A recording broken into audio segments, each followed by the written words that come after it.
There we go. So, let's see if people... Oh, okay. Actually, you know what? Let me go and double check on Twitch, actually. I'll go and see if maybe if there are people already on, if there is an audience. I see that I am live. I see at least one person is on. All right, so I guess we'll just wait and see a little bit to see if there are more people that are going to be coming in. So that'll be nice. Pretty much got everything on my side prepared. Let's see now.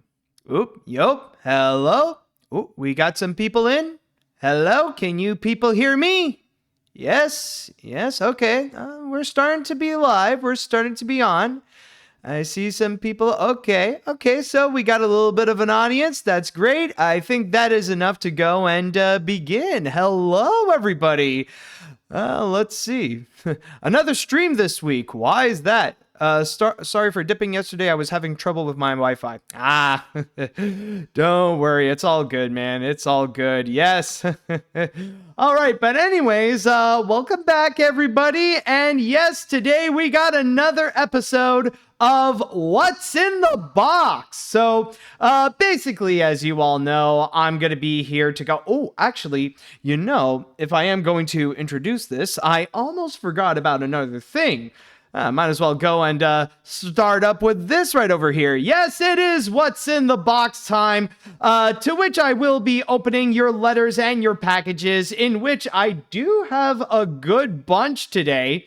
And from there, I'll go and answer whatever questions that you may have written for me or see what you have sent me, as well as afterwards, we could just have like a nice little chat where whatever questions you may have, feel free to go and ask me. So it's just like a nice little moment to chill and to go and, again, answer any questions that you may be curious about. All right, so I missed the non-copyrighted theme. Yeah, I know. But the thing is that I do have to switch up the whole format of it. It's not like a straight up video. I don't know. Like I would have to figure out like what else to do in terms of like how to liven up the stream and put up the music and all that kind of stuff. So I don't know. Maybe at some point in the future I could do that. But anyways, at least like I do have What's in the Box back and in this live format here so that we can all react together with what's in the letters and the packages. And by the way, I should show you what I have. It's all right over here. So as you can see, like I do have a bunch of letters. And noticeably, I'm going to save this big box for last. So, without further ado, I think it is now time that we shall go and begin this. So, all right. So, my first one that I have here is Shane Vance from Verdonville, WV. Oh, crap. What's WV again? Trying to remember. Keep in mind, I'm Canadian. I'm not that familiar with my states. What is it? It's not Wisconsin or what's WV, folks? Can you help me out here? Just to know, this is from Shane Vance from Verdonville, West Virginia. Okay, yes, thank you. It's from Verdonville, West Virginia. All right. And I think that's going to be a theme for What's in the Box, or at least this new version, is just trying to remember state initials. Okay. Let's see. We got a little paper here. And, okay. So, dear AniMat, to keep this short, I have some questions for you. How's that top 10 vid going? It's actually going very well. As I am recording this, I have finished the script, and now I'm in the middle of the phase of filming and recording. I've done the recording bit where I did the voiceovers, and pretty soon I will be doing the filming of it, and then I'll get to actually editing and putting all this together. And honestly, I just want to go and say that I am very excited for it, mainly because of the fact, I don't know if I said this publicly to you guys. I know I've mentioned this to my patrons, but this is going to be like a throwback to classic AniMat. Basically, my goal with this top 10 is that it's going to be the same style of classic top 10s, like what I've done, like with the top 10 scariest Disney moments, or the top 10 other Disney villains, for example, or the top 10 best or worst sequels. So it's going to be in that style of a top 10. And can't wait for you to to see it, and I can't wait for that to like really come to life. So it's coming together very well. Anyways, have you checked my animated history videos? Not yet, honestly, but I should get to that. Do you plan on doing extensions of your previous animation look back? If not, would you be willing to let me do a sequel of them? Like example, Pixar from 2013 and from 2013 to now and so on. Honestly, well, I am doing this one at a time, honestly. So, and I mean, with these things, like with animation look back, these are like major productions. Like I'll have to think about it, but for now, like, I know the next one, like, I know I've said this before, but after this top 10, I will get to the production of Animation Look Back Blue Sky. But if you really want to do, like, your own, like, sequels, or, like, you want to do your own history videos on, like, the continuation on what happened with Pixar, feel free to do so. Just don't make another, like, animation look back per se. Like, do your own thing, you know. It's best to go and like create your own voice instead of trying to imitate someone else's work. Like, don't make it like a legitimate sequel to animation look back, because then, well, you might be accused of like stealing other people's work. So I mean, if you want to do like your own history videos on like Disney or Pixar or DreamWorks, feel free to do so, but just make sure that you make it your own thing instead of just making it another animation look back, if you get what I mean. Anyways, do you watch indie animated web cartoons? I mean, I guess it depends on which ones you're talking about. I guess at the most I would say is I do watch the Doobus Goobus cartoons, but other than that, though, like, I'm not immediately jumping into the hype train on stuff like The Amazing Digital Circus, or like Hell of a Boss or Has Been Hotel. Nothing against them. Just keep that in mind. I have nothing against those cartoons, and I've heard amazing things about them. It's just I personally never really had the time to invest myself in checking them out. All right, so that's pretty much it. So yeah, I guess Shane is right. It is a pretty short letter. So thank you very much for writing, Shane.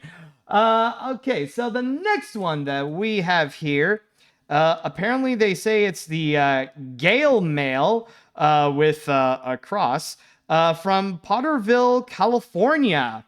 So let's see what the Gale Mail has brought to me today.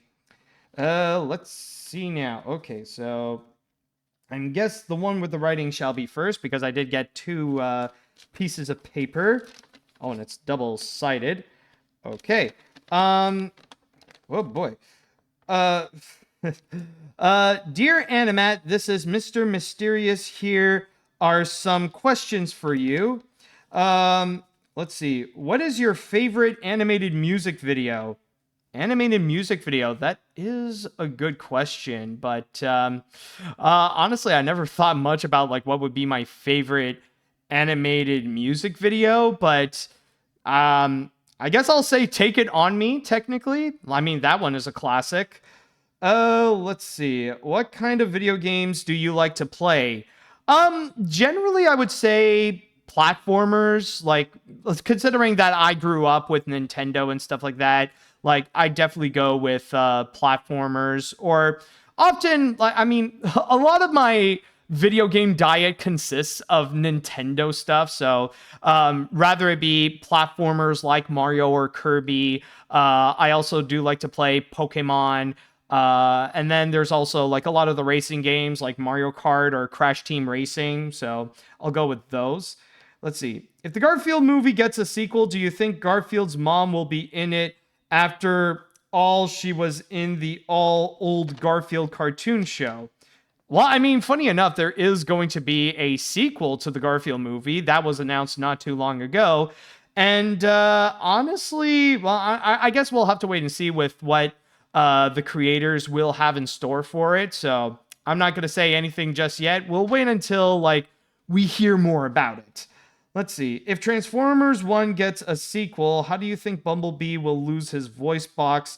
Will Megatron crush it, or will Quintessence rip it out? Again, okay, this one, however, I don't know if Transformers 1 will be getting a sequel, unfortunately, but I don't know. That's not up to me to try to decide. I think that's going to be up to the creators. I know this is, it doesn't sound as fun. I'm not, I'll just say right now, I'm not a theory person. I'm not someone who jumps into theories about movies and stuff like that, or try to make speculations of what happens after and all that kind of stuff. I don't know. I personally would like to leave that to the filmmakers to go and develop those stories right there. So yeah, honestly, I'll let you know, I'm not good at those types of games. So yeah, let's see now. Which actor has the best villain's voice? I like Tim Curry. Tim Curry is a good one. There is also, oh crap. Wait, what was his name? It's the voice of Frollo, Tony something. I was about to say Tony Hale, but no, Tony Hale is a completely different person. Chatwall, you could actually go and help me out. So the voice of Frollo in Hunchback of Notre Dame, who is it again? Tony something. Tony J, yes. Oh wow, it's a simpler name than I thought. Yeah, Tony J absolutely has one of the best villain voices out there. And I mean, I know that he has played more than one villain than just Frollo. So I mean, he's the go-to voice that you could pick him and he'd make a fantastic villain. But then there's also, I would say Keith David is also another great one, especially with the fact that with his voice, he can have some great range to play different styles of villains. He could be, he could be someone like Dr. Facilier, of course, but then he could also be someone who could be more somber and serious. So that's another great one right there. Let's see. There's this show on Netflix called Whack Fu. You should watch it. It's very entertaining. Okay, I'll consider it. Which Toy Story character should get a spin-off movie? Woody or Battleosaurus? Well, I mean, I don't think it would be Woody, because if you're going to make a Woody movie, then that would just be called Toy Story. Or at least if it's that Woody in particular, if you're not going to do the Lightyear route and make some kind of, quote unquote real Woody movie. I don't know. I guess Battleosaurus maybe, but with Battleosaurus, you would have to make some spin-off shorts before really going into a movie. Do you like to watch indie pilot episodes? Well, I guess it depends on which ones. I was requested from the creators to check out their pilot short called Tea Leaves Last, which was very interesting. If you are a fan of Avatar: The Last Airbender or Raya and the Last Dragon, I would highly recommend you check it out. It's actually a very nice one. Anyways, and then we got we got a big list of requests here of what to put in the animation hat. And yeah, here's some strange animated movies you should review, like Twice Upon a Time, the Berserk movie trilogy, and Ghost in the Shell 1995, and so on and so forth. Okay. Wow. Apparently in the Gale Mail, they didn't actually say who it is from. And then we also have a drawing here with apparently okay, so they'll still call themselves Mr. Mysterious with Optimus Prime Kong. So basically an alternative version of Optimus Primal from Beast Wars. So if you, in case you want King Kong dressed up like Optimus Prime, well then there you go. All right, so thank you so much, Mr. Mysterious. So that should go and answer that right there. And now let's go and jump onto our next one from Hunter O'Laughlin from Elkhorn, WI, which I think WI is Wisconsin this time. I'm betting on Wisconsin. Always bet on Wisconsin. Let's see. So is WI Wisconsin? Just want to double check. Chat wall, you know this. Some of you are American. So is WI Wisconsin? You could go and answer that, folks. Or is it like West Idaho or something? I don't know. Yes, it is Wisconsin. Let's go. I got it right. All right, finally. And that's today's lesson of this What's in the Box. Always bet on Wisconsin. Okay, whoops. Let's see now. All right. So, all right. Okay, I got it. I got to open up. So, let's see what we got here. Is it okay, so we do have one paper that looks like a drawing, and then we got a letter. So it says right over here, oh boy, and the okay, the writing is readable, thankfully, but it's just like, oh, there's a lot. Oh, and it's two-sided even. Okay. Dear AniMat, before I proceed with what I would like to say in this letter, I want to address the mishap that happened in the third episode where you received a letter and printing similar to what you received in the previous episode. Just to clarify, it is the same letter. I explained this on your Facebook post and Patreon, but just in case you didn't read it, I'll explain it a third time. What happened was that the first letter I wrote back in January, around the time you announced the revival of What's in the Box, hence why I wrote wanting it to be among the first letters you opened in the first episode, got lost in the mail due to a lack of a postal code. I don't know why the fridge just got me choked up. Okay, hold on a sec. I got it. Don't worry, I'm fine. So when I watched the first episode and was disappointed you didn't get it, I wrote another one, which is the one you received in the second episode. Thus, turns out the original letter got delayed until the previous episode, so my apologies for causing you feeling a deja vu. And don't worry, it was awkward for me seeing you reading and reaching to that letter, and it must have been as much as it must have been for you. With that confusion cleared up, I would like to say I like your answer regarding the reason why defenders of John Lasseter would choose to ignore the legitimacy of his sexual misconducts. I ask because I've unfortunately have experience where I got into debates with such toxic fans, and it honestly makes me sad how many refuse to believe the hard truth and everything going as far as accuse the victims of making up allegations as of the excuse of Disney to fire and contributing to Pixar's quote-unquote downfall because of it. Those defenders are definitely going to get a reality check if they get a job in an animation studio and imitate his actions, thinking they're acceptable in such an environment and end up facing severe consequences for it. But it'll be too late for them by then. It's sad to think only doing those actions is when they'll finally realize how the honesty of the female employees at Pixar were. I'm thankful you're one of the few people on social media who understands the sincerity of those allegations and call out John Lasseter for his actions. Oh boy, am I one of the few? Actually, that's kind of sad. And you know, the funny thing is with John Lasseter is like, even without those allegations into consideration, which is like kind of the big reason why he is considered problematic now, it's like, do you really want John Lasseter to be back? Like, have you not seen either Luck or Spellbound? I mean, those movies, like, their quality can barely even be on the levels of Disney's live action remakes. So even with how Disney and Pixar is right now, they're still way better off without John Lasseter. I'm just saying. Anyways, now that I've gotten that off my chest, I do have two questions. Since it's been 10 years since the first Inside Out was released, do you think it can qualify as a nostalgic film? That is honestly a good question. And I think it really depends on what would be the age of a nostalgic feature?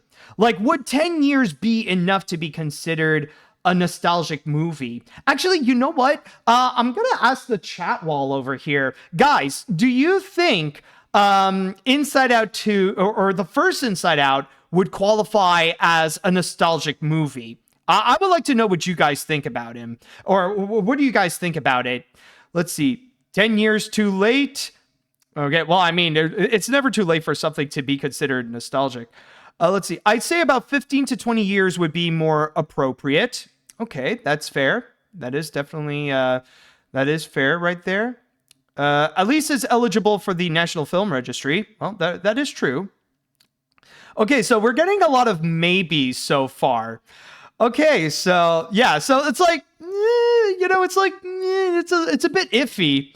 It's funny to see like some people are not necessarily sure if that would be considered nostalgic. But you know what? I do like the answer that maybe around 15 years. Like if a movie is 15 years old, then it would be considered a nostalgic classic. Like right now, I would say The Princess and the Frog or Tangled could actually be considered a nostalgic movie, especially when it is at that point where we are going to get like people who are in their late teens or like just starting to become adults, that they could have like nostalgic memories of their childhood watching those types of movies. So honestly, for a nostalgic feature, I think that could be the best answer. At least that's just in my opinion. Like if a movie is 15 year, if it's 15 years or older, then it can be considered nostalgic.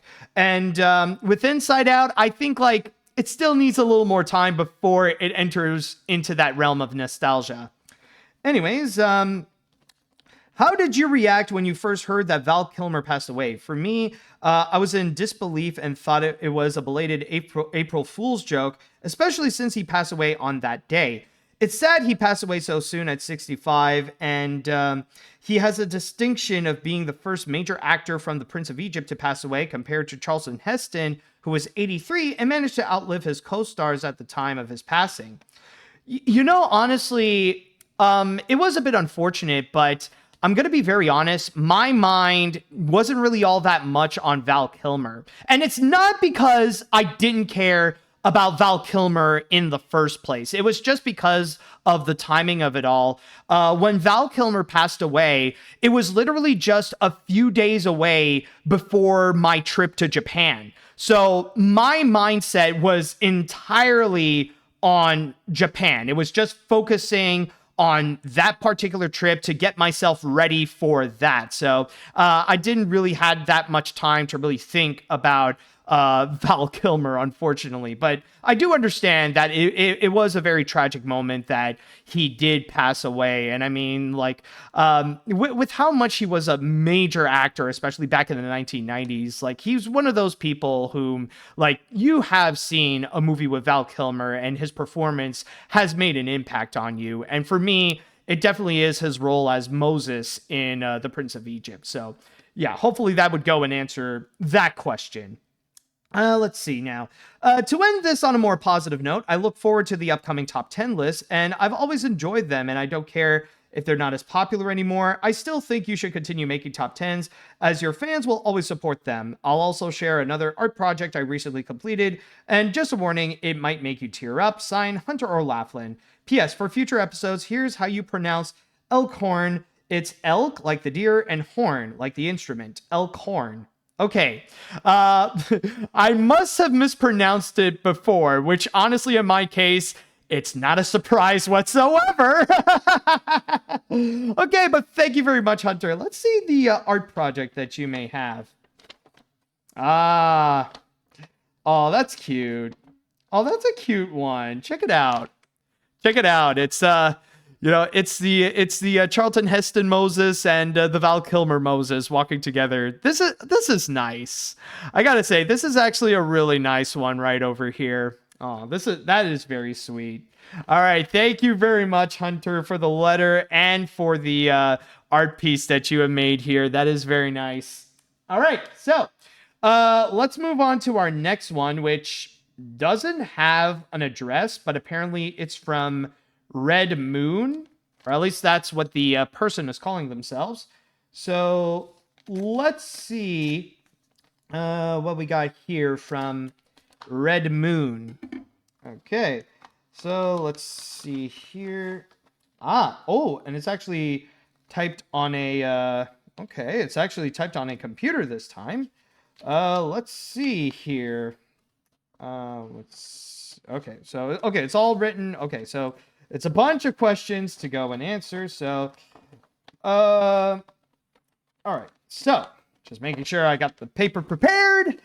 Let's see here. Dear AniMat, I've come to write one more letter to you before I move on to something else. In case of your last letter that I sent you, there were lots of tweaks that were hard to read and questions that you couldn't understand them, either because some misspelled letters, wrong choice of words, my handwriting, or how there wasn't much room on the paper. So I decided for this letter, I'm going to be clear with my wording and what I'm trying to say. Hope you find this letter to be much better and easy to read than the last one when it comes to questions.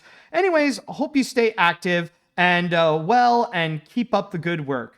Oh, thank you so much. And I gotta say, like, the fact that it is typed, like, oh my God, it is such a blessing for me. And don't worry about your handwriting in particular. Like, there's also, like, my part in it, in which I'm not necessarily all that great when it comes to reading handwritten letters, unless, like, the writing is, like, super clear. So honestly, the fact that you're able to go and type it, it does help me out greatly. So I do want to thank you for that, Red Moon. Anyways, questions. Note, there are some questions for the last letter that you couldn't understand them well and clear due to misspelling or didn't know part of the question. So I'm going to update some questions from the last one and make it a better and easier version to read. Anyways, here are the questions. All right, so here we go, folks. Let's see. Since you said that when it comes to being over the top with acting and voice acting, it depends if they'll do a solid or fun job acting or can be considered annoying, do you think the actors in the following movies, Chris Pratt and the entire cast of Onward, Paul, Terry, that played James, and the ones that played either James Aunts or the Bugs in the entire cast of Disney's James and the Giant Peach, the entire cast of Migration 2023, oh boy, oh my God, dude. Okay, so it's just like oh my God, it's just this whole list of like different like characters. Okay, anyways, what would be the question? Oh my God, it's still going. It's still going. Okay, do you think like these people did a solid and fine job? Okay, so I'm just gonna go and say this right now. I do not have time to go through this entire list. Like, you'll see, like right over here, it's like the entire list of all the different performances that actors have done in many different movies. So I'm just going to say right now that I don't have time to go into like the individual case by case. But yeah, so I'll just say like your main question basically is that when it comes to the voice acting, like a lot of it is a case by case on who is able to do a fun performance and is able to go and capture the tone of what the movie is going in order to make the movie more entertaining. And honestly, it really does depend. Like, not just on, excuse me, but it doesn't just depend on the casting itself. But it also depends on the performance. So it depends if they got the right actor and if that particular actor can go and put out a great performance, that they would be able to make the most out of the materials that they were given. If not, well then it would end up falling flat on its face, and the performance would just end up feeling annoying, or it would hinder the experience of the movie. So I'll just pick out like a few examples. Again, I'm not going to go through like literally all of it.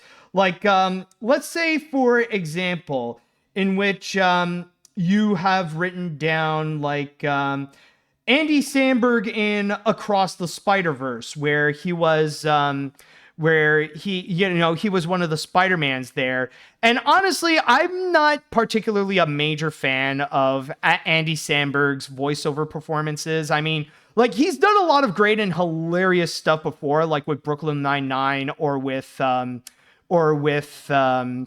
oh, what was it? The Lonely Island. And there are a few voice acting performances I don't mind, or I actually did enjoy, like his performance in Storks. And I was surprised that I actually did like him in the Rescue Rangers movie. But when it comes to like his other acting performances, I think a lot of it has to do with the materials that he was given. And at that point, it's like he'll try to do his over the top performance, but it just wouldn't really work out. And even in Across the Spider-Verse, I just find him to be one of the lower points, like one of the parts that are just not as good as everything else. So yeah, like that's one that didn't really work out. And that's not even to mention like the other things that he has done, like Johnny in Hotel Transylvania or in Cloudy with a Chance of Meatballs, for example. Those were definitely much worse and much more annoying performances. But then you also have, I noticed you did include the entire cast of Aladdin in 1992.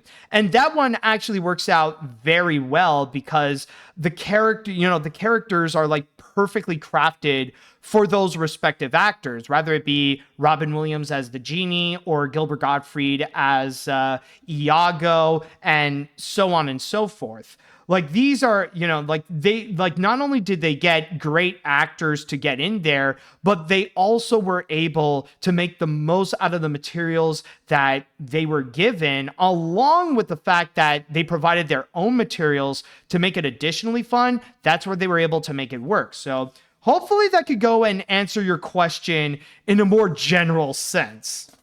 All right. Anyways, let's see what we got here. There was one movie from the cartoony question in the last note that you didn't know at first, or didn't know what movie I was talking about when I said if in the following list of movies, and that has a cartoony art style. The movie that I'm referring to is If, Imaginary Friends. Oh, that new movie. Yeah. Also known as John Krasinski's If. So with that said, do you think movies including Meet the Robinsons, The Grinch 2018, The Lorax 2012, Mr. Peabody and Sherman 2014, Pixar's Up, Turning Red, Elio, and the upcoming Hoppers, and John Krasinski's If have a cartoony style?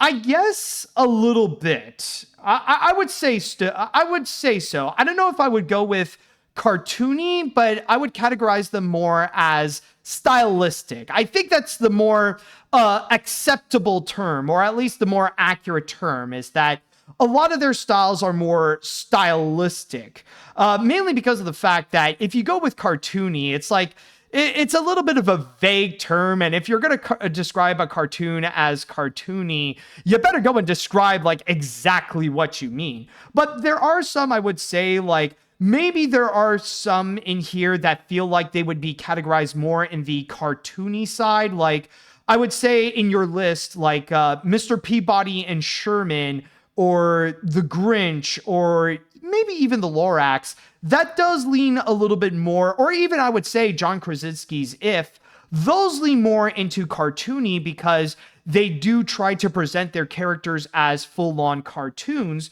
where then you got stuff like Up or Turning Red or Elio that could be a little bit more in the category of stylistic, that they're going with a more unique style more so than something that's being a full-on cartoon. Or you know what, with Turning Red, that one is a lot more, that one, like, even though that has a similar style to Elio, that one tries to be more like a cartoon, so maybe that could be in the cartoony category. So yeah, honestly, like, it depends. There are some that would be categorized as stylized, and then there are some that would be categorized as cartoony. Anyways, let's move on here. Let's see. Do you think characters including Norman from Paranorman, Flick and Dot from A Bug's Life, Mr. Peabody and Sherman from Mr. Peabody and Sherman, oh boy, okay, so do you think like a lot of these characters are good and likable? Okay, so, well, again, like, it's all, like, a case-by-case thing. So, again, I just don't have time to go through them all, and I'll be honest, with a lot of what you would go and ask, like, there are some that I haven't, like, seen the movies in quite a while, so, like, I would have to go and try to refresh my memory on them.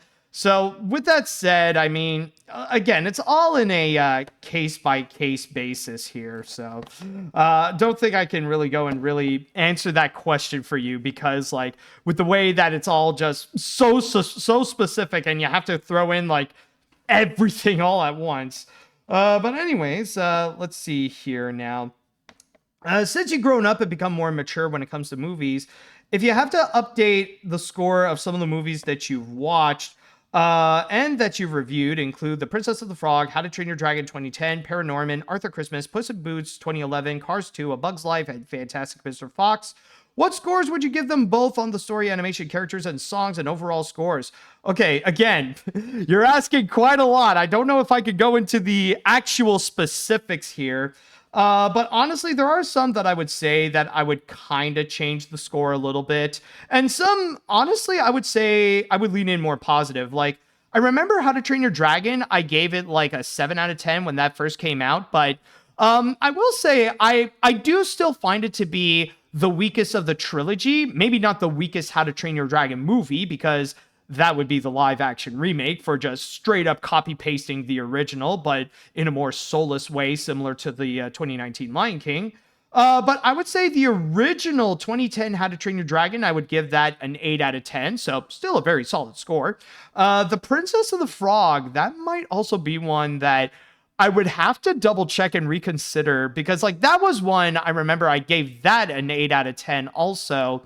But honestly, I would have to think about it. 8 out of 10 is still very good, but I don't know. It's like, if I would change it, maybe it would be 9 out of 10, but I don't know. Like that, I would have to reconsider doing a whole review. Fantastic Mr. Fox, though, that is one that, yeah, no, that's like a full-on 9 out of 10 or a 10 out of 10. That movie, like, that's one film, I gotta say, the more I watched it, the more I love it. As for the rest, like, I would have to go and consider, honestly. Let's see, what else do we have here? Yeah, okay, yeah, I do understand. The letter is taking quite some time. We only have a few questions. Don't worry, it's almost done. Let's see. Have you watched any shows from Disney's One Saturday Morning or Disney's One 2 and are aware of the shows that appeared in the block, like Doug, Pepper Ann, Recess, Sabrina, the Animated Series, etc.? Yes, I have. I will say, when I was a kid, I actually did enjoy watching Recess. All right. Anyways, let's see. Do you hate Meet the Robinsons, Memoir of a Snail, Hanna-Barbera, Smurfs TV series, Brother Bear, Pixar's, whatever? Okay, it's just, do you hate some of these? I would say, well, not really, no. I mean, Memoir of a Snail is a very nice movie. And I will say, as a kid, I used to watch the Smurfs TV series from Hanna-Barbera. All right, and finally, one more question. Are original animated films not going to be extinct? And do you think the cartoon community should calm down when it comes to original animated movies? Honestly, I think the cartoon community should just calm down, period. Like, honestly, trust me, there's a lot of problems with the cartoon community, and it's not just when it comes to original animated movies. I'm just saying.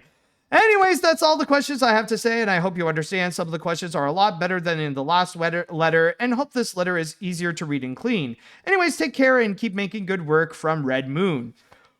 Oh boy, so sorry that it took quite some time, people. But yeah, honestly, that's a big round of questions right there, and I do apologize that I can't go into like massive specifics on like many of the individual characters that you have in mind, or the individual movies and all that kind of stuff. Like, yeah, next time, like if you want to go and write another letter, I just want to let you know, like, go with a lot more like simple, straightforward, general questions, because like if you're going to ask me to really go into specifics about like movies that have been out for like over a decade and stuff like that, it's going to be harder for me to go and answer those questions. So yeah, I mean, I understand you asked quite a lot for me to go and answer these, but I tried to do the best I can to go and like answer them in a more general sense. But yeah, just letting you know, if you want to go and ask me a question,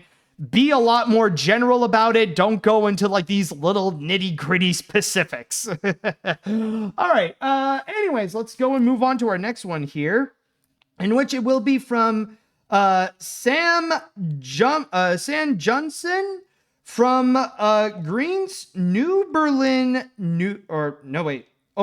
Oh, no, wait a minute. It's not, okay, that's not the place. It's from New Berlin, New York. I see. It's from Sam Jennison from New Berlin, New York. Okay, I gotcha, dude. All right, so let's go and open this up and see what we have over here. Let's see now. There we go. Just need to open that. And let's see what the letter has. Oh, okay, so there's a couple of papers. I think, yep, all right. So, got it right over here. So, let's go and start with this one. Okay, so, don't worry. It's very easy to read. It's simple, straightforward. Dear AniMat, it's your boy. How's it going? Doing pretty good so far, thank you.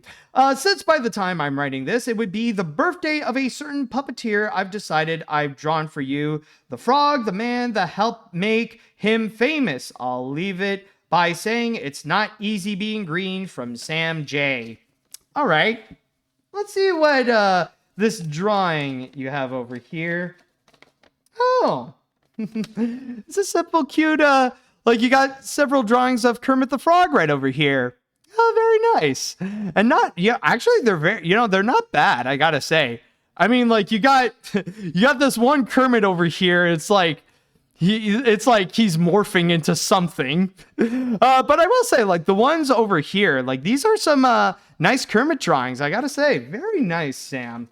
All right, thank you so much. All right, lovely, lovely. Anyways, let's see what we have over here. Okay, now we got the bigger letters. And let's see. This one doesn't have an address, or we don't know who it's from just yet. So let me just go and open that right now. Let's see. Okay, so what we have here. There we go. All right, so, oh boy. Oh God. Okay, so, what the?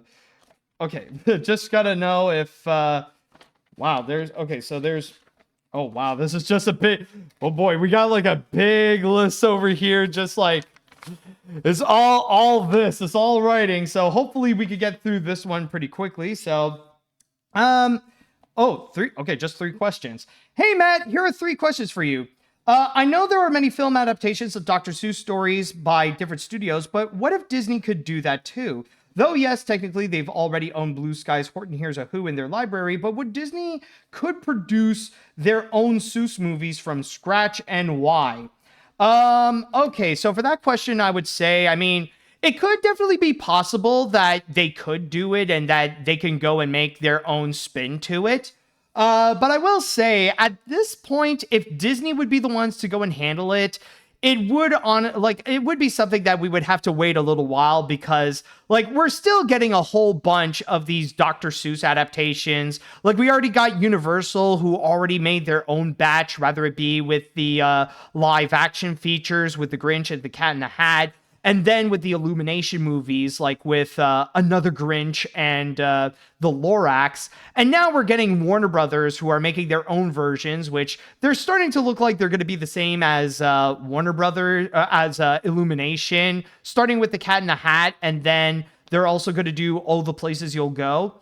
So at that point, I guess we're going to, like, if Disney would end up getting their hands on a Dr. Seuss movie to go and adapt, I guess we'll have to wait, but they could definitely do something with it. Anyways, are you aware that indie IPs like FNAF and Terrifier will be adapted into Halloween Horror Nights attractions this year? But since that's the case, what's the point of the theme park companies? Example, Universal mostly won't be able to get other indie IPs like The Amazing Digital Circus, Has Been Hotel, Undertale, and so much more to their roster. I wish those IPs would get a chance to be represented at such parks, since that make theme parks more diverse, including those indie stuff besides just mainstream and bigger corporation stuffs, and even make the the mass more engaging experience for guests. But of course, some people on social media believe that not being a good idea, not to mention how Husband Hotel and Hell of a Boss got so much hate. Well, for one, I don't see the problem. Oh boy, this rant is going on. I even don't see how to be represented. Okay, so I think the big question. Okay, so this is just a rant that just keeps on going and going and going. Anyway, so basically, so your question is in regards to the fact that with Five Nights at Freddy's and Terrifier, that now they're going to have Halloween Horror Night attractions. And I mean, it's not that big of a surprise. I mean, like with Five Nights at Freddy's, I don't think we could consider them like indie IP anymore. I don't think that's an indie IP anymore, considering like how big and popular it has become over the years. And especially with the fact that they do have movies from Universal, specifically from Blumhouse. So in that regards, yeah, it's no real surprise that eventually they would get a Halloween Horror Nights haunted house. So of course that's going to happen. And I'll say when it comes to video games, it's not the first time that a game would be present in Halloween Horror Nights. I know Universal has done a bunch of those. Like there have been some based on like Resident Evil, for example. They actually did have like a haunted house or two. And it's not like the movies of Resident Evil. I mean specifically like they took the Resident Evil games and they would turn that into haunted houses. So it's not the first time that they would go into that, but I guess it's ultimately up to Universal's decision to go and consider like what would be part of their theme parks or what would specifically be a part of Halloween Horror Nights. I see. I just looked into the chat and someone actually did ask, bring Mystic Manor to Disney World, Florida. Honestly, I would be down for that. I've heard amazing things about Mystic Manor, and I've seen the videos about like how the ride is. It looks absolutely epic. Like, I know if I ever go to Hong Kong, that's one of the first things I will do. Anyways, the third question that we got here. Let's see. Upon listening to your discussion about Peacock's mini documentary, I Love You, You Hate Me, on one of your recent episodes on your podcast, let me tell you that I know Barney isn't the only preschool brand that got so much crazy hate, because other preschool shows outside of Barney, like Sesame Street, even Nick Jr. shows, Teletubbies, and even Caillou and Peppa Pig, for example, also got much hate from preteens, teens, and even adults for the same reasons. Especially, you may remember the many viral trends, like ones made that use of Go Animate and so on and so forth. So, what's the question here? Just want to be sure. Wait, okay. You can't even imagine the ballistic. Okay, so why is that? Are those haters trying to be edgy and cool, even pretentiously? Do they have anything against the idea of how those shows promote kindness, good health, empathy, caring, love, and or other good morals or whatever? Okay, so basically the question here is in regards to the hate that certain kid shows would go and get, whether it be Barney, Caillou, Peppa Pig, or whatever. I will say, I remember with the whole Barney trend, like, yeah, that one, I gotta say, I did express this in the podcast before, where in the case of Barney, that was just one where it really went too far, mainly because it's just kids just trying to look cool and try to say, you know, it's that mentality when you're a kid and you're like at a certain age where you resent preschool stuff. It is like, those things are for babies. I'm too old for stupid baby stuff. Those things are stupid. So it's kind of like that mentality that kids had. And why is it that there was a point when Barney got a stupid amount of hatred for that? And then, like, I guess it just went viral and like a little bit out of hand.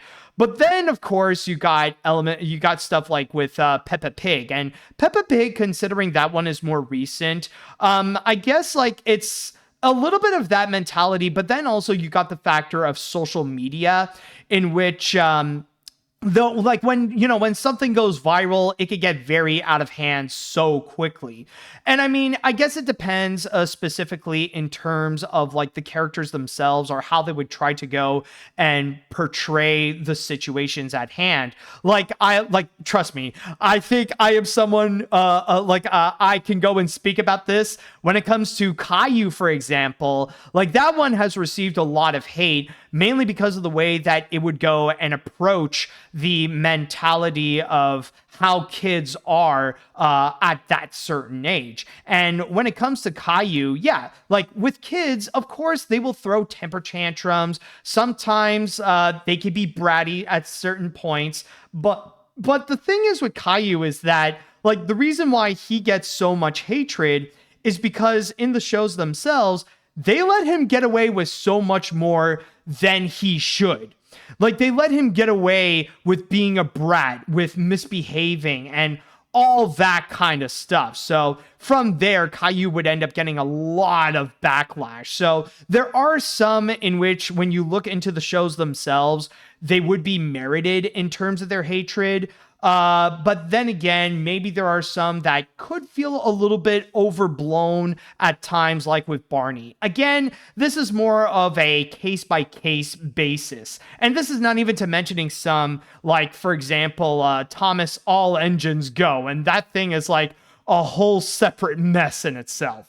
But anyways, thank you so much for writing. By the way, I don't know if you have actually written your name in any of this, but all right, so hopefully that will go and answer your questions there. All right, so let's go and now move on to, I believe it's one more letter here, and this is one that I actually just got today from Elijah Sim from Edmonton, Alberta. Oh boy, this is, well, let's see, how do I open this, considering there's a lot of Scotch tape everywhere. I think I could do this with my own hands, so let's see here. Let's see, okay, I got this. Oh, perfect. All right, so it looks like we do have some drawings here, but we'll probably have to read a letter first. Okay, hello, AniMat. My name is Elijah Sim, and I live in Edmonton. I first got introduced to your videos of animation look back Pixar back in 2013, and I haven't missed a video since. I am both a YouTuber and an artist inspired by Walt Disney, Max and Dave Fleischer, Chuck Jones, Tex Avery, Friz Freleng, Bob Clampett, Bob McKimson, and Andy Warhol. I lend to draw classic cartoon characters, my favorite movies, animals, and fantasy creatures like, well, I don't know if I can read that. Angels, I believe. Angels, dragons, phoenixes, and mermaids. My childhood favorite movie is Cars, and my favorite cartoons are Minnie the Moocher, Mouse to Thee, Saturday Evening Puss, Red Hot Riding Hood, Duck Amuck, What's Opera Doc, and One Froggy Evening. I am also a toy and video toy. Oh, a toy. Oh, it's I almost read like I am also a toy and wait, what? I am also something and video. Sure. A video. Okay, I am also a toy and video collector. Okay, specialize on toy cars and Legos along with, and video game collector along with Legos, Wii, Switch, and PS5. And I'm told to listen. Oh, and I like to listen to music while drawing. Listening to soft rock, new wave, and classic rock. I also am. I also have a lot of fun. Oh, I also like to look into lost media, from the mysteries of it all to the one. Okay, so you also like lost media. I hope you like the artwork I sent you. P.S. If so, by thanks and a million on YouTube. But I'm also known as Thomas and Minions on YouTube. But I'm known as Golden Thomas 45 on Blue Sky and Patreon from Elijah Sim. Okay. Hopefully I'm able to read everything, but let's see what we got here. So, all right. So we got some drawings to present. So here we go. So the first one we got here is we got Tom and Jerry right over here. Very nice. Next up, there we go. Then we got this drawing here of Ralph and Sam. Those cartoons were definitely fun. Next up, we got here. This is a this is a little drawing of Red Hot Riding Hood.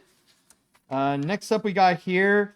Oh, we got some Mickey Mouses, Andy Warhol style. Or I think Andy Warhol has actually made an art piece like this. Next up, we got a drawing of Yellow Submarine, which also included me. Very cute, actually. I do like this one. And, of course, we got a little drawing of Epic Mickey. All right. Thank you so much, Elijah. This was definitely fun to look into. A really nice one. I actually did like this letter. Very cute. Very nice. Okay. Let's see now. Oh, now it's time we got the packages. I only got 2, but these are big ones. Like, first and foremost, I got this big thing here. Let's see what we have. I don't know if it actually does have some kind of letter inside, but okay, let's see here. Oh, it's we got a makeshift plushie. So it's a makeshift plushie. Oh, I swear, I wish I can have my own makeshift plushie. Like, I've tried a few times in the past. Like, honestly, that's one of my goals. Like, I want to have an AniMat makeshift plushie, but it's a challenge, honestly. But let's see what we got here. Today, let's see, this makeshift is... What the... Oh, I know what this is! Oh, no! Oh, my God, I know what this is! Oh, feet! Oh, my God, and it's even written...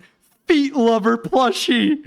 Oh my God, it's Morts. It's Cass Vandepul's Morts. Oh my God. Yeah, and you know the funny thing is, I actually do have a Cass Vandepul plushie. Like, I got the Simba one, and now, oh my God. Wow, this is surprisingly large. This is actually hilarious. I do love this. Oh my God. And you know the funny thing is, I think I know exactly who might have sent me this. Oh my God. Ryan, I know you're in there, by the way. I'm guessing this might be your thing here. But either way, thank you so much, dude. This is actually hilarious. I love this thing. This is my little thing. You know what? Screw it. I'll have him by my feet. I'm having him by my feet. It's what he would want. Oh my God, that's hilarious. I love it. Okay, anyways, and now it is time. We go into the big box right over here. And this one is going to be from Kevin Devaney from Hyde Park, MA from, I was about to say Manitoba, but no, that's not right. Let's see now. MA. You got Montana. I believe it's MA, it's Montana. Hyde Park, Montana. Okay, there we go. Let's see. Now we just got to make sure. Oh, boy. Yeah, you know what? I need this. Let's see what we got here. Oh, Massachusetts. Oh, okay. From Hyde Park, Massachusetts. Sorry, okay, I got that mistaken. Okay, so let's see what we got here in the giant box. Okay, hold on a sec. There we go. Let's see what we have inside here. Okay, holy crap. Oh my God, it's presents. It's like legit a whole... Look at this box. It's got presents. It's like my birthday. Except my birthday is in October. It's like early October. This one looks like it's almost open, so I might as well go and start with this one. Let's see. A gift for you. While I'm honestly not a diehard Looney Tunes person, this little guy always been my favorite, and I'm glad he's still widely loved 90 years later. Hope you like this special DVD about him. Okay, so let's see what we got here. So, let's see. So we got this Porky Pig plushie, and we got a DVD of 101 classic animated shorts of Porky Pig specifically. Oh, this is nice. Okay. Oh, wow. I didn't expect that I would get this little combo here. And this is just for starters. Okay. That's actually pretty nice. Getting the whole collection of Porky Pig. I wonder if are there any like bonus features, or is it just all cartoons? Nope. Okay, it's just all cartoons here. Okay, so we got that. Let's see. Okay, so let's go with this one here. It says, U.S. history is a small habit of mine, so I thought this book might be an intriguing read about one of the most tragic events in American history and feels heavily relevant today. I also recommend checking out the Apple TV miniseries based on the book. Okay, so we got a book, and let's see what we got over here. In which, oh boy. So, Manhunt. Oh, okay, so we got the book of Manhunt. So it's basic. So yeah, this is basically all about the chase to go and get John Wilkes Booth. Oh my God, this is interesting. And check out this chunker of a book. Holy crap. Yo, this is a big one. All right, very interesting, I gotta say. So we got the Manhunt book. Okay, let's see what else we got here. I think I'll go with I'll go with this one. So let's see what it says. Ever wonder what it'd be like if you or I took a classic fairy tale and gave it a new spin? This is one of my favorite fairy tales, but if you tell it in the language of William Shakespeare, it becomes something totally different. I even recommend watching the comedian who did it and his stand-up routine where he recites it. I hope you like it. And there's even a link to a YouTube video. Which honestly is the weirdest thing, may I say? Like, I don't know why you would go and put in the link here. It's like, it's not like I would touch it and then suddenly it would show up in my computer. Okay, but anyways, let's see what we got here. What is this in the first place? Okay, so, okay, what is this? So I got here a trine tale of diminutive swine, as told by John Rayan. So, yeah, I got this right over here. So it's a Shakespearean. So let me see here. It's a Shakespearean. I see what it is. So, okay, I get what this is. It's the Three Little Pigs as told by Shakespeare. That's what this book is. Like, check this out. We even got images. Hold on. I got to read you like a little bit of like what it is. Hold on. Like, let's go and here, right over here. Carnivorous nature in full season, he called out to the straw escon swine, saying, "Pray thee, little pig, grant me entrance." Pig numbered first recalled with sage foreboding that it is the madman who trusts in the tameness of the belly-pinched wolf. He replied, earnest, "Nay, it shall not be, not by with nor whiskered jowl." To its most predictable response, the wolf replied immediately, "Then steal thyself, little pig, post haste. Shall I endeavor employing means both huffing and puffing to dismantle thy Faxon fortress?"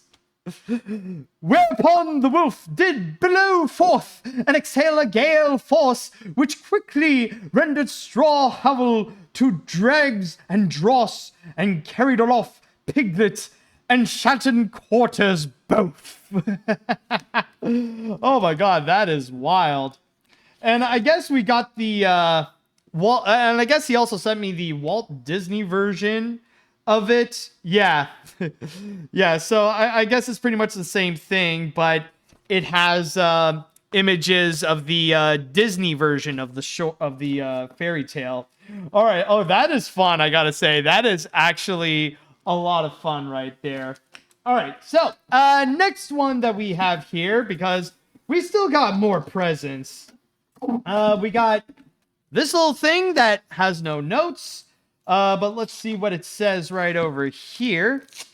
Oh, it's a CD. Okay, so I got a CD here, and it's of... Oh.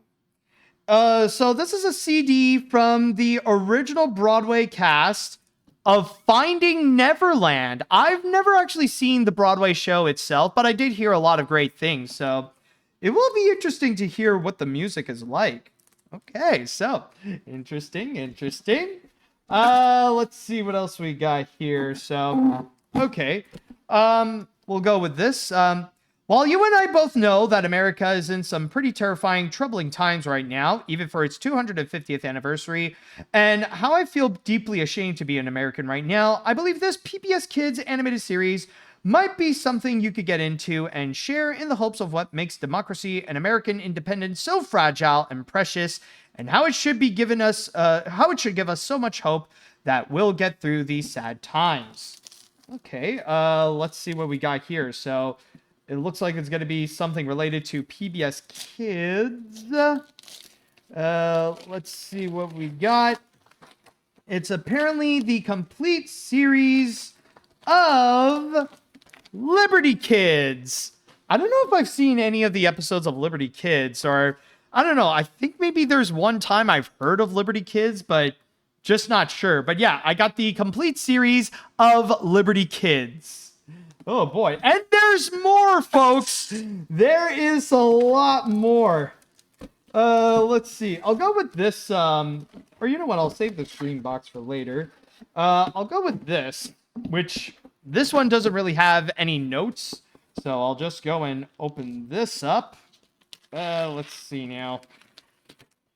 Okay. And it is... Oh, interesting. Oh, I got one of the Walt Disney treasures of On the Front Line. So this is basically a collection with all the World War II cartoons that Disney has done. Ooh, very fascinating. Okay. Very nice, man. Very nice. I guess we're going to be keeping a little bit to the America theme right over here. Let's see what else we got. All right, we got another DVD, no notes again. So let's see what this one has. Apparently we got the animated adaptation of Babes in Toyland. So yeah, I got Babes in Toyland right over here. So quite early for a Christmas movie, I will say. I mean, we're still in summer, but I guess this is something I have now. And finally, we got one more box in this giant box here. All right, so this is another one that it doesn't have any notes. So let's see what's inside. Oh my God, what? Hold on a sec. Is this all of it? Is this like the whole series itself?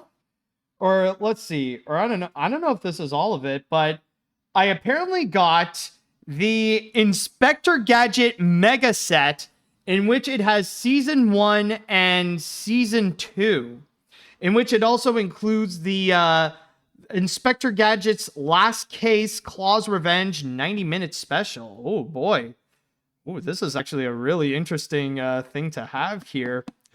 Oh, boy. When was this out, by the way? Like, when did they make this version? Or I don't know if, like, Inspector Gadget... That is the complete series. Okay, so this is all of Inspector Gadget that I have here. Okay, wow. So I got the complete series of Inspector Gadget. Holy crap.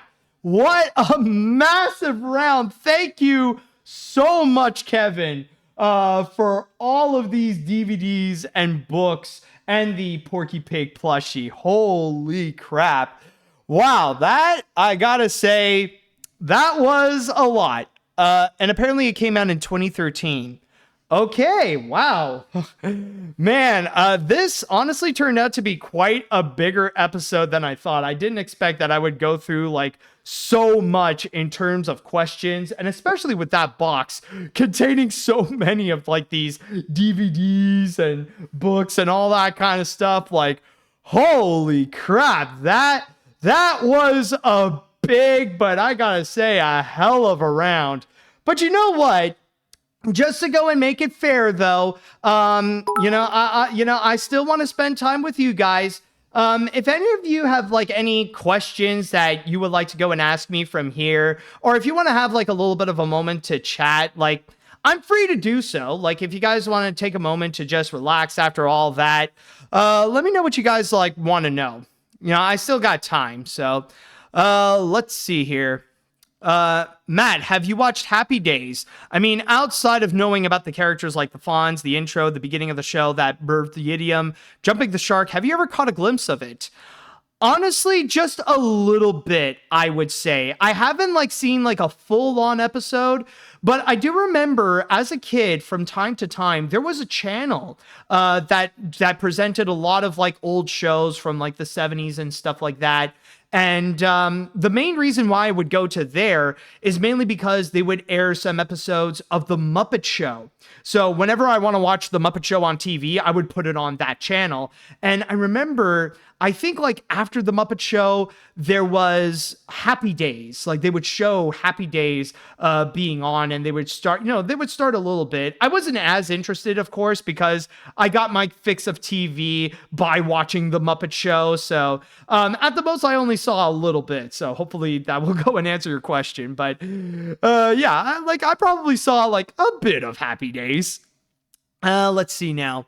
With the recent delay of Shrek 5, do you think Disney will delay Ice Age 6 so that it can avoid the December 2026 competition like Dune Part 3 and Avengers Doomsday? Honestly, I'm going to say no. I don't think so. Considering that, yeah, Shrek moved, but I think Ice Age 6 is going to be fine in its release date right there. Mainly because of the fact that, well, number one, I don't think Disney is too worried because technically its biggest competitor is itself. The biggest competitor there would be Avengers Doomsday. So it's not like Disney is worried if they're going to place themselves in danger with that release date. So I don't think it would be that big of a deal. And number two, I would say that technically Ice Age is not going for the exact same audience, such as Dune Part 3 and Avengers Doomsday. Like, yeah, it would be a little bit of a problem, like, if Shrek 5 would also be there. But Shrek, I think, is aiming for a much wider audience, more so than just for kids. But I believe with Ice Age, they're just, they're going to be aiming to be like a kids movie. They're not necessarily going for like a general audience or really want to tap into that nostalgia. So I think in that regards, I think it will do fine staying on that release date. It's going to be a little bit like best case scenario, it would be like with what we've seen with Puss in Boots: The Last Wish, for example, or even before that, like when Spider-Man: No Way Home was in theaters and it was like the biggest movie that was there at the time. There was also Sing 2 that was in theaters, and that managed to do pretty well in itself. So honestly, with Ice Age 6, it doesn't need to go and release it because it doesn't have any real direct competition there. All right, let's see. Hi, Matt. I will make my first trip to Canada between the 24/11 to 7/12. So I will go to Niagara Falls for 3 days and to Montreal for 8 days with an excursion to Quebec City to see the German Christmas market in early December and try the First Nation restaurant Sagamité. Oh, I think I actually tried that once. I'll be staying at the Days Inn by the Falls and the Chateau Versailles Hotel. Oh, you're gonna be in Chateau Versailles. Holy crap! Don't know if we will cross paths during that time, but I wish you a good continuation. See you later, dude. Oh, hopefully you will have a great time. And I mean, especially with Montreal and what you'll find in Quebec City. Keep in mind that with Montreal and Quebec City, these two are like completely separate areas. Like Quebec City is like 3 hours away from Montreal, but still there's a lot of history to go and check out. And of course, a lot of culture. And, if you, you're actually going to be going, wait, you're going in late November and early December. I just realized. Okay. So, I mean, we'll see. I don't know if it's going to be snowing around that time, but you know, there should be some events. There should be some activities that are going to be going on, especially in terms of, let's see, especially during the holidays. I don't know. I was like almost losing my train of thought. Like my brain was like, what is it that I want to say? Anyways, did you watch the Kirby Air Riders Direct this morning? No, I haven't actually. No, I honestly forgot about that. I need to check it out, but I did hear like there is a lot of hype and there is a lot of promise for it. So that is definitely exciting to hear. And I mean, I'll check it out and I'll assess like if it's something that I would want, because I'll say right now, I actually am a fan of Kirby's Air Rides. Actually, you know what? Let me go and show you something, because I do have it right here. Check it out. I do have the original Kirby's Air Ride game, and I mean, I love playing this, especially the city trials. That was a lot of fun, especially like when I play with family and friends. It is an absolute blast. And I did hear that City Trials is going to be making a comeback. And I did also see a post where you could actually play several different Kirby characters. Like, yeah, of course, like you got Kirby in different colors, but you could also play as like King Dedede, Waddle Doo, Bandana Waddle Dee, and all that kind of stuff. So honestly, I need to check more into it, but I'll say now, if I do get a Switch 2, then I'll definitely consider to get Kirby Air Riders. Let's see, what are the questions that you guys may have? Do you do what's in the box every month? I try just about. Like, basically my goal is that if I do get like a good amount of letters and packages, at least enough to go and make at least an hour's worth of an episode or an hour's worth of a stream, then I would just go and do it. And I mean, with this one in particular, oh boy, man, you guys definitely did deliver, I gotta say. Let's see now. Did you hear that Jon Favreau has started filming the Oswald the Lucky Rabbit series for Disney Plus and that they're filming in Disneyland? Yes, I did. I definitely have seen all the pictures and all the little videos. And I don't know if this is true or not, but I also did hear that apparently there's only going to be 3 episodes of that Oswald series. I don't know. I could be wrong. It's just something that I randomly saw on social media. So I guess we're going to wait and see, or wait until we get the official word from Disney of what it's going to be. But hey, I definitely am curious. I mean, especially if we're going to have a Disneyland episode. Let's see now. Matt, if you and your family ever decide to take a trip to Virginia, you should visit my neck of the woods in the city of Virginia Beach. All right, I'll definitely take your word for it. Let's see. I got my seat reservation for a special screening of Tangled with Byron Howard doing a Q&A at the El Capitan Theater in Hollywood.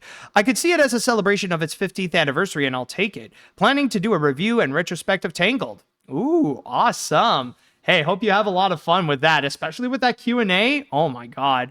Yo, that would be great. Let's see. If DreamWorks or Illumination makes a new Alvin and the Chipmunks movie, the people who worked on the franchise in the past also worked on the live action films, so you don't have to worry about studio meddling. I mean, honestly, I feel like when it comes to Alvin and the Chipmunks, it's only going to be a matter of time until there's going to be a reboot, and there's going to be a studio. Like, I don't know who it's going to be, but they're going to try to go and bring back Alvin and the Chipmunks, so honestly, like, let's wait until it officially happens and who is going to do it. I don't know who, I don't know how, but I'm sure it's going to happen eventually. Let's see, any other questions that some of you may have? Let's see. What are your thoughts on the Fix animators getting harassed by animation fans?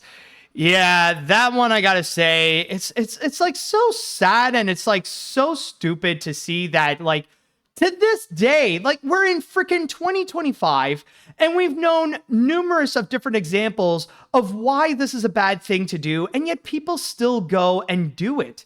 And especially when it comes to Fix, for me personally, I cannot help but see the irony in all this, where now everybody else somehow decides that it's perfectly acceptable to go and, like, unleash a ridiculous amount of hatred over a Sony Pictures animation feature because the style that they are presenting is not necessarily to their taste. And then they go into that extra mile to go after and harass the animators. And this is not even to mention some of the extreme things that they would say, including making an allegation of zoophilia towards either Gendy Tartakovsky or any of the animators.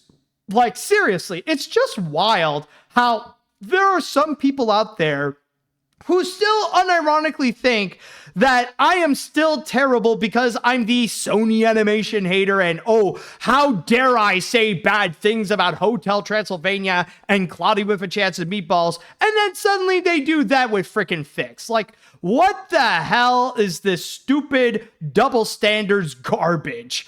Seriously, man, this Fix thing is, like, honestly, this summer in general has been a horrible year for the cartoon community, and especially with their behavior.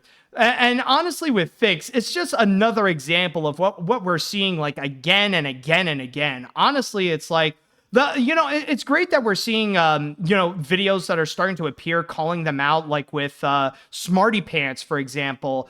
He made a great video highlighting that. And honestly, I gave a nice comment, but then I saw in the comment section where there are, people really hating me for being the Sony animation hater, which honestly, it's just so stupid. Again, just part of the big problem there.